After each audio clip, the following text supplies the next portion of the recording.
Governor Landry has announced the names of 4 of the people who will be on a new task force reviewing the Sewerage and Water Board. None of those 4 people is an elected New Orleans leader, and that doesn't sit well with some.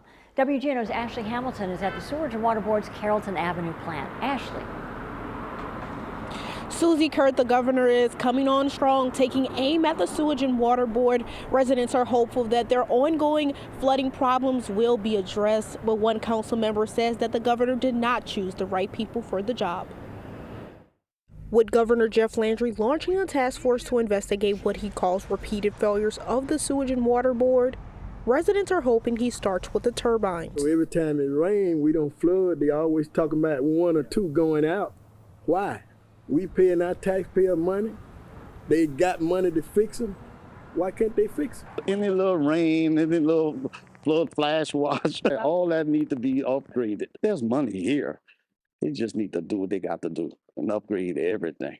However, Councilman J.P. Morrell says that none of the appointed members of the task force are from communities directly affected by flooding or ongoing billing problems. There is no effort that was made to reach out to anyone in the community, any of the elected officials. This is not a legitimate group looking for reform.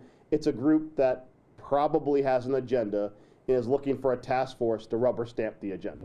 Which one resident agrees with. Perhaps they should include the city's engineering staff or a member of that staff on this task force for them to work together. Previous engineering reports might even have that information. Morrell is now calling for a fair and open debate about Sewage and Water Board's future, adding that 30 days is not enough time to address years' worth of problems. Sewage and Water Board to date will not admit they have a billing problem. The people paying for Sewage and Water Board is not the state of Louisiana. It's residential ratepayers. The idea they're going to produce a work product that protects them is 0.0%. Some of those appointed by the governor was Chairman Paul Rainwater, CEO Poco Sloss, William Vanderbrook, and Ryan Berger. Susie Kurt. Ashley Hamilton reporting for us. Thank you, Ashley.